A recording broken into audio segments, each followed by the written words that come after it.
Hola chicos, ¿cómo vamos? Bien, prometido es deuda. Entonces vamos a continuar con nuestra temática de termodinámica. Lo que voy a hacer al principio es entonces dar una noción rápida de lo que ya vimos en el salón de clase. La energía no es más que una característica que permite cambios. Es la capacidad para causar cambios. La termodinámica, termes de calor, dinámica de fuerza. Entonces, lo que inicialmente se pensaba era la conversión de calor en energía. Ya sabemos que la fuerza genera movimiento y el movimiento se le asocia a la energía. En la actualidad, pues es simplemente aspectos de energía y sus transformaciones, es mucho más general. Recordemos de física uno el principio de conservación de energía, que si yo dejo am, caer una roca, que se le asocia una energía potencial de 10 unidades, lo que sea que se mida. Eso está relacionado con la energía potencial gravitacional, depende de la altura. A medida que cae, ella va intercambiando las unidades de energía potencial y las convierte en unidades de energía cinética. ¿Ok? ¿Qué implica esto? Que durante una interacción la energía puede cambiar de una forma a otra, pero su cantidad total permanece constante. Eso es lo que conocemos como el principio de conservación de la energía. En clase creo que alcancé a mencionar este, si no, pues bueno, creo que sí.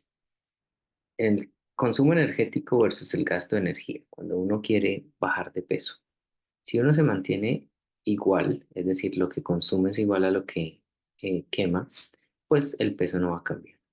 Si el consumo es mayor que lo que gasto, aumento de peso. Si el consumo es menor de lo que, perdón, si el consumo es sí, menor de lo que yo quemo, pues ahí es donde viene la pérdida de peso.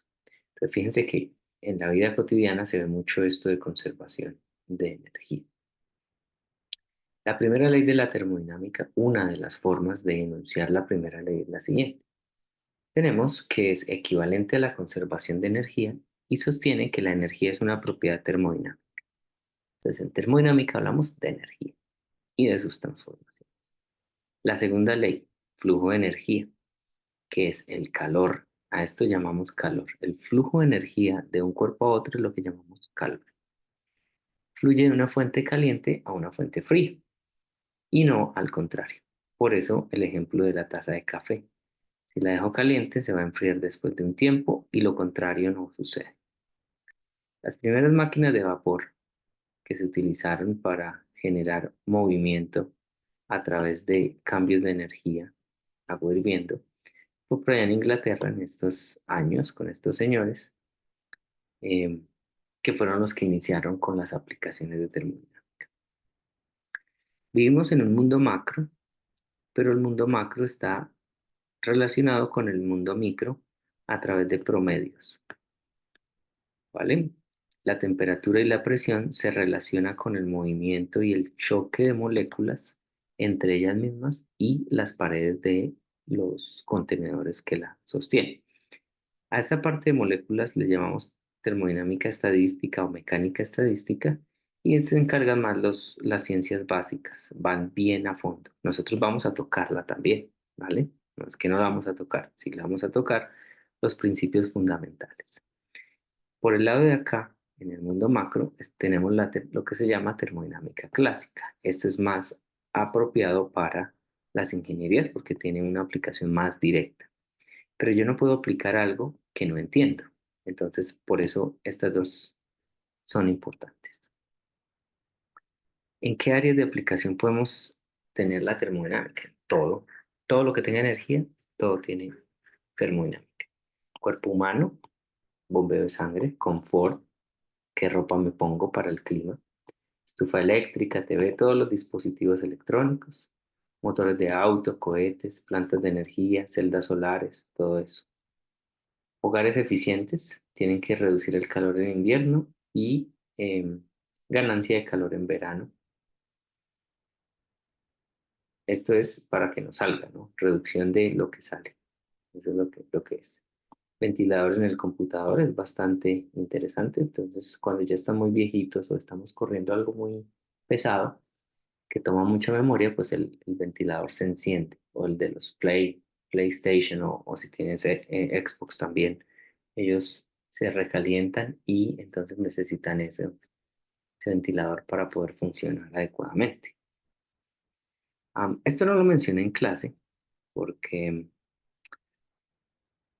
porque pues ya me he dado cuenta que en la primera parte del curso de fluidos ustedes ya manejan muy bien las dimensiones, sin embargo las voy a dejar aquí en las notas que ya había preparado.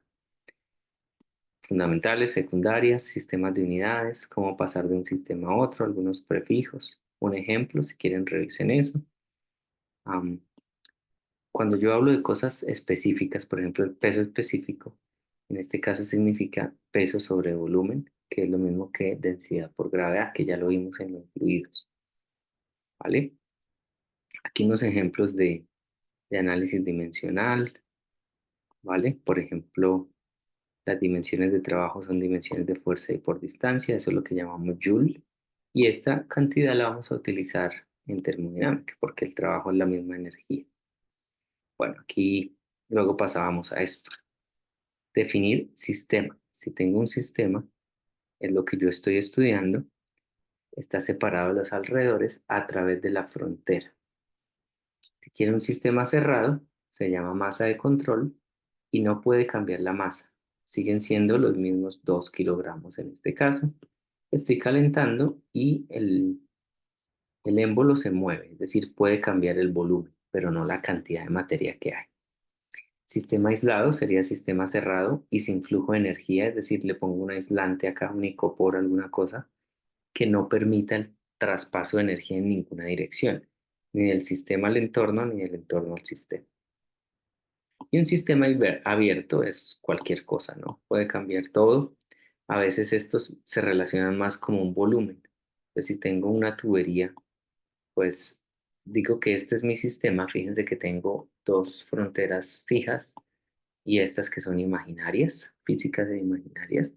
Y por ahí puede pasar lo que quiera, agua, lo que sea.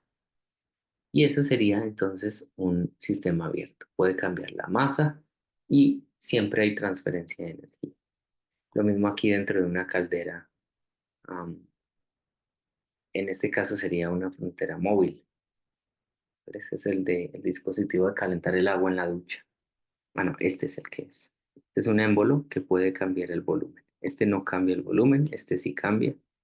Y este de acá pues cambia la masa y cambia la temperatura. Propiedades de un sistema pueden ser intensivas o extensivas. Si tengo un volumen acá, es decir, un sistema, masa, volumen, temperatura, presión, densidad, y lo divido en dos imaginariamente, pues lo que se divide con la división imaginaria son propiedades extensivas, depende de qué tanta materia tenemos, y las que no se dividen son propiedades intensivas, son propiedades, valga la redundancia, propias del material. Por ejemplo, tengo 1 kilogramo de oro, es lo mismo que tener, pues, en términos del mismo material, 10 gramos de oro. ¿Sigue siendo oro? Sí, solo que hay mayor materia, mayor masa.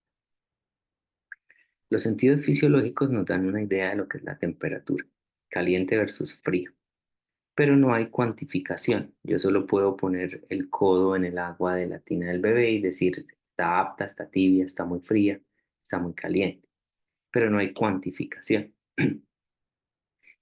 Y lo que la gente hacía era utilizar los cambios de temperatura en los materiales para observar cambios físicos.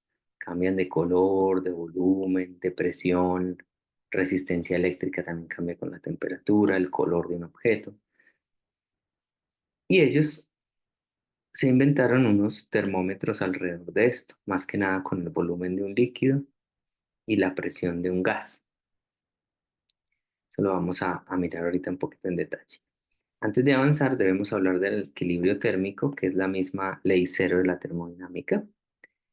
Si este está en equilibrio térmico con B y B está en equilibrio térmico con C, significa que estos dos están en equilibrio térmico.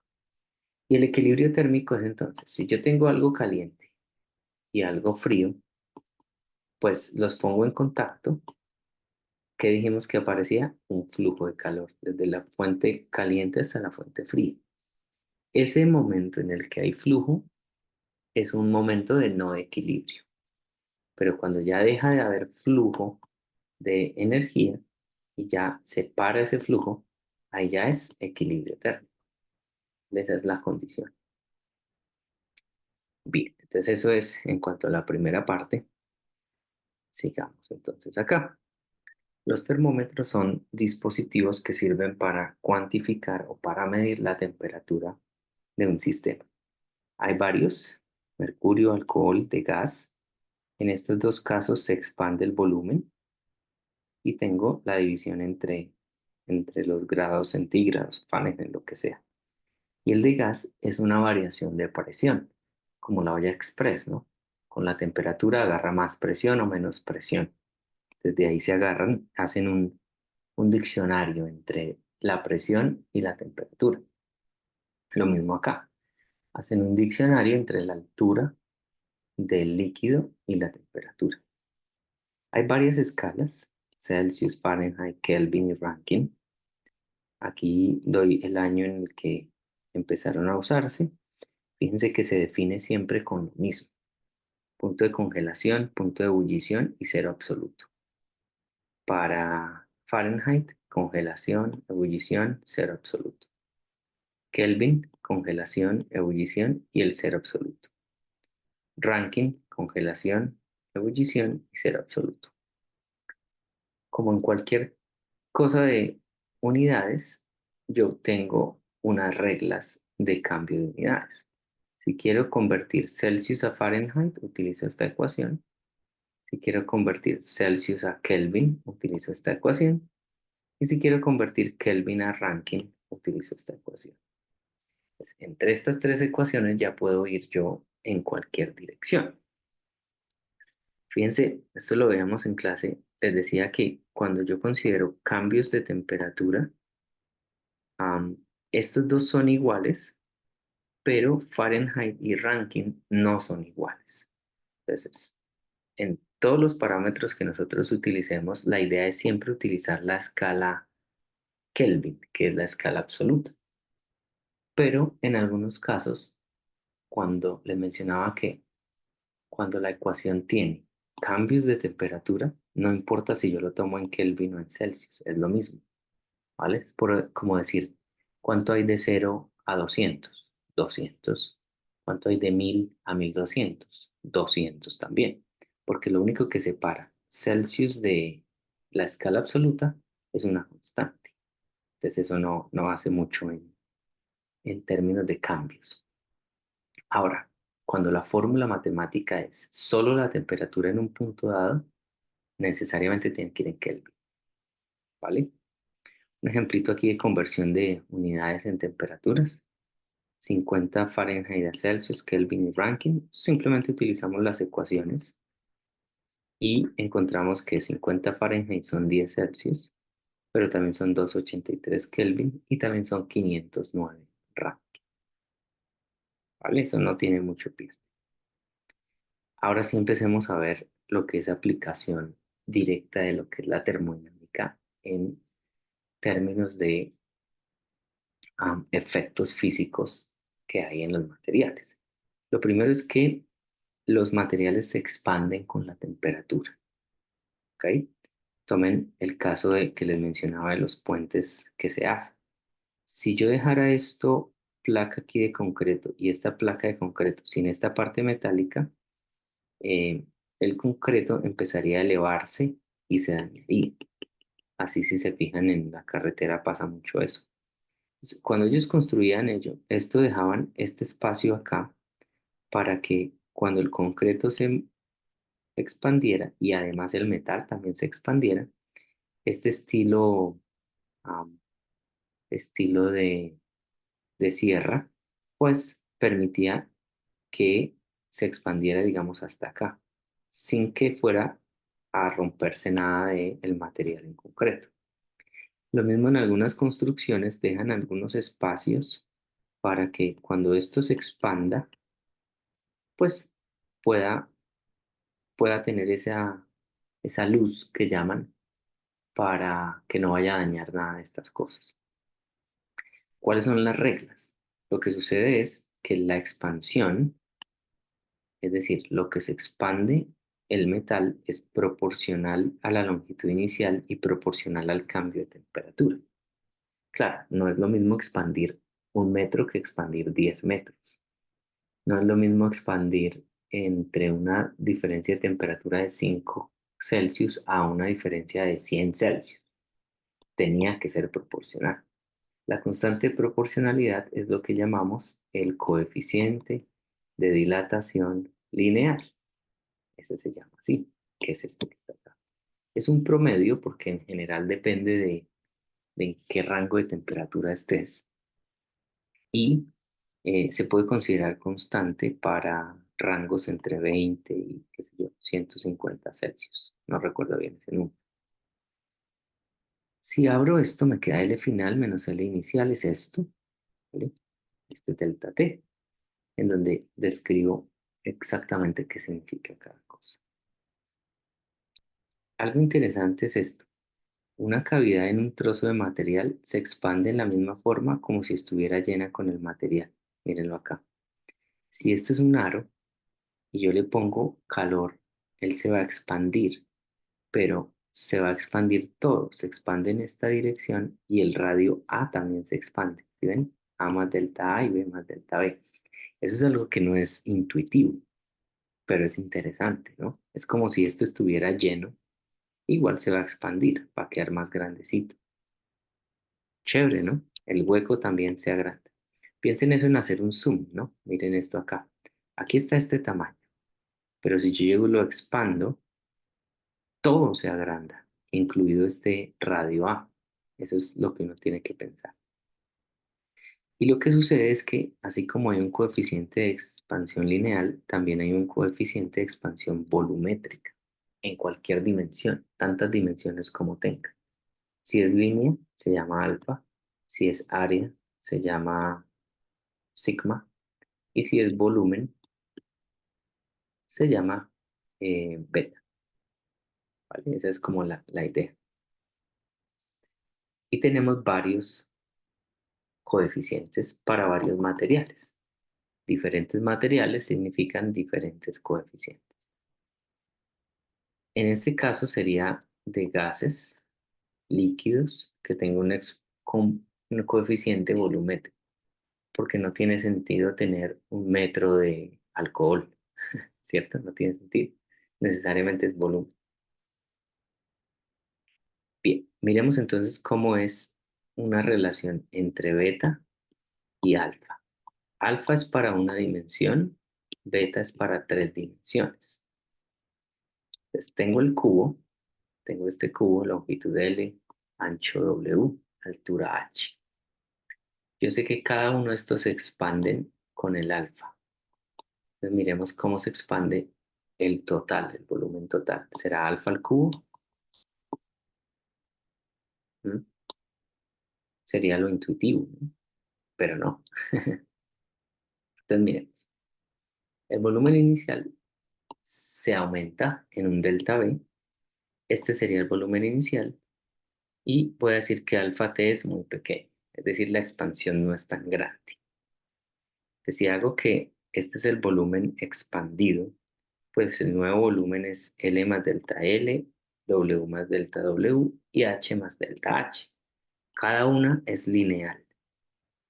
La regla de lineal es que delta L es alfa L delta T, delta W es alfa W delta T y delta H es alfa H delta T, como lo vimos ahorita. Es una expansión lineal, una dimensión, ¿vale?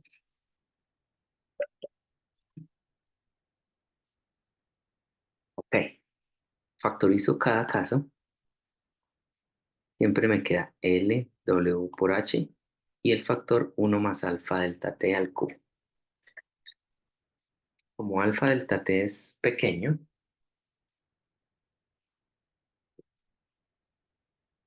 yo voy a decir, o lo que yo conozco es que un número pequeño al cuadrado es más pequeño que el número. Y el número al cubo es mucho más pequeño que el cuadrado y mucho más pequeño que alfa delta T a la 1. Entonces al final voy a poder quitarme estos de encima, ¿vale? ¿Qué es lo que hago acá? Este B inicial lo cancelo y me queda que delta B sobre B inicial es 3 alfa delta T. Si lo reacomodo, yo sé que esto es beta, porque de ahí fue donde empecé. ¿Dónde está? Acá.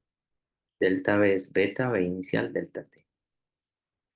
Delta B es beta B inicial delta T. O sea que beta es 3 alfa. O sea, es poco intuitivo. Uno pensaría que era alfa cubo, pero no, es 3 alfa. ¿Vale? Chévere la cosa. Entonces, si conozco el coeficiente lineal, lo multiplico por 2 y tengo el coeficiente superficial. Lo multiplico por 3 y tengo el coeficiente volumétrico.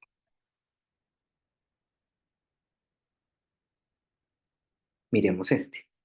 Tengo a 0 Celsius una longitud de 30 metros en una vía de ferrocarril, acero. Es decir, es una barra de acero de 30 metros, a 0 Celsius. ¿Cuál es la longitud cuando la temperatura está sobre los 40 Celsius? ¿Cuánto vale? Mm, Sencillo. La regla de expansión, alfa L inicial delta T. Conozco todo, el L inicial se conoce, que es 30 metros. El alfa lo busco en la tabla, que es este para el acero. Y como es delta T, yo puedo usar 40 Celsius o 40 Kelvin, da lo mismo. Entonces, multiplico y fíjense que el cambio es bien chiquitico. 0,013 metros o 13 centímetros.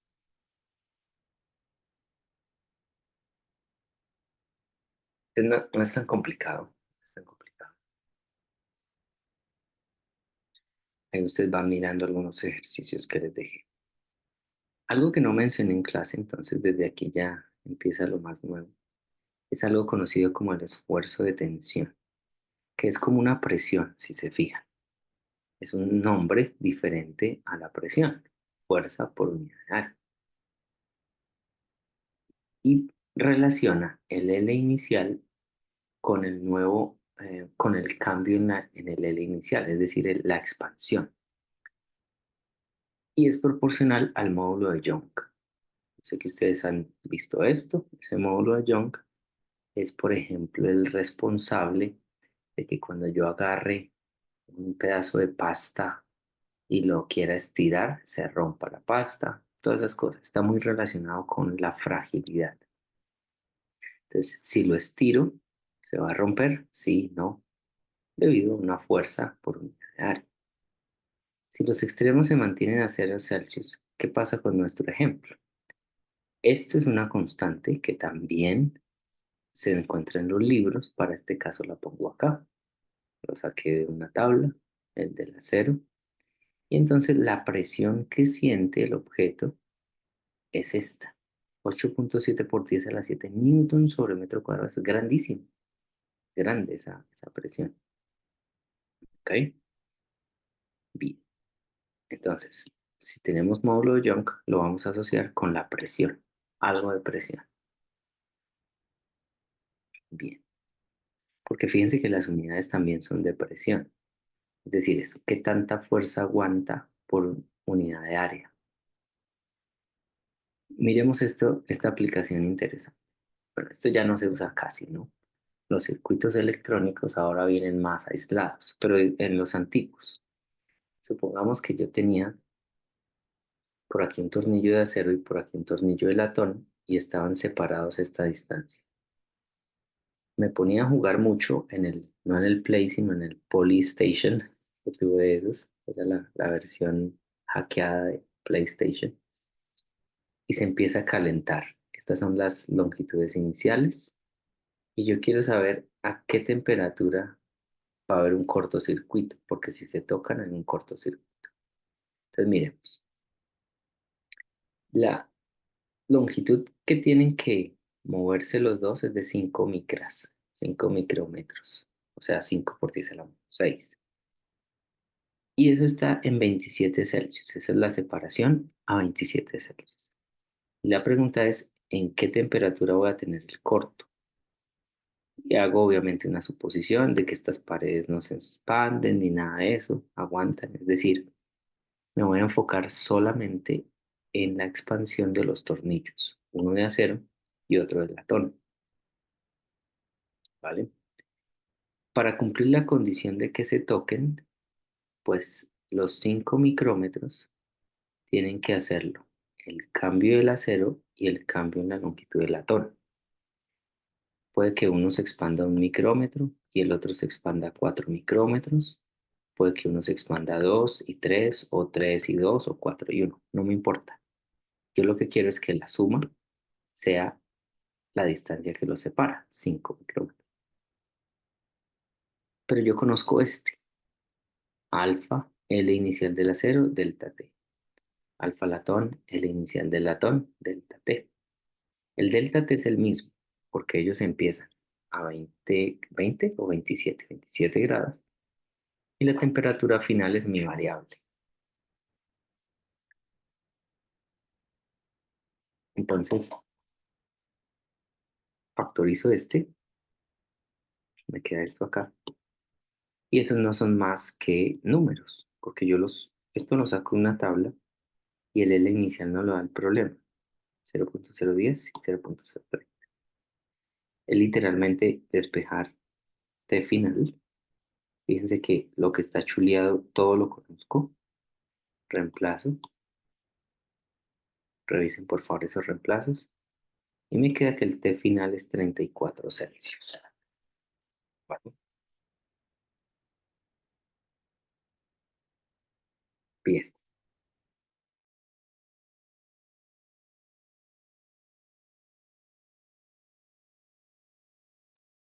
Ok. Continuamos. Oh, sí, mire. Esta es una consulta que quiero que haga. Usando el concepto de densidad y de expansión volumétrica, argumentar la razón por la cual el agua en un estanque empieza a congelarse en la superficie en lugar de hacerlo en el fondo. Interesante ese fenómeno. Por eso es que uno puede ir a patinar sobre hielo. Porque imagínense que empezara a congelarse de abajo para arriba. Pues no podríamos patinar sobre hielo. Pero eso empieza a congelarse de arriba para abajo. Entonces, intenten averiguar por qué pasa esto. De pronto les doy alguna décima en el parcial 2. Ahora vamos a pasar a gases. ¿Ok? Entonces, para sólidos y líquidos tengo este cambio volumétrico con la temperatura. El problema con los gases es que no tienen un volumen fijo. Una propiedad de los gases es que yo tengo la misma cantidad de partículas y los pongo en contenedores diferentes y van a tener volúmenes diferentes. Es decir, que el volumen depende de dónde ponemos el gas. Entonces, en vez de hablar de volumen, yo voy a hablar de número de moles. Si acá tengo 1, 2, 3, 4, 5, 6, 7, 8, 9, acá también tengo que tener 9. Es una variable más confiable. Y ustedes conocen eso de sus cursos de química básica. El número de moles es la masa sobre la masa molar. Y la masa molar pues está en términos de la tabla periódica. Bien, propiedad del número de moles con el número de Avogadro. El número de Avogadro es 6.022 por 10 a la 23 partículas y esas se llaman partículas constituyentes, que pueden ser moléculas o átomos. Y voy a tener esa cantidad. Imagínense, esto es un 6 con 23 ceros. Muchísimas, muchísimas. Por eso es que sale la mecánica estadística. Y en cualquier sustancia que yo tenga una mol, voy a tener ese número fijo, ¿vale? Entonces, recuerden eso. Consideren este émbolo con el gas aquí adentro. Si T es constante, la presión es inversamente proporcional al volumen. Es decir, si yo aumento el volumen, la presión disminuye. Si V aumenta, la presión disminuye. ¿Cómo entender eso? En clase yo les decía la presión, y ahorita lo mencionamos también, la presión es un promedio del número de choques de las moléculas con las paredes del contenedor. Si aumento el volumen, el mismo número de moléculas van a estar más separadas. Entonces no se van a chocar tanto ni con ellas mismas ni con el contenedor.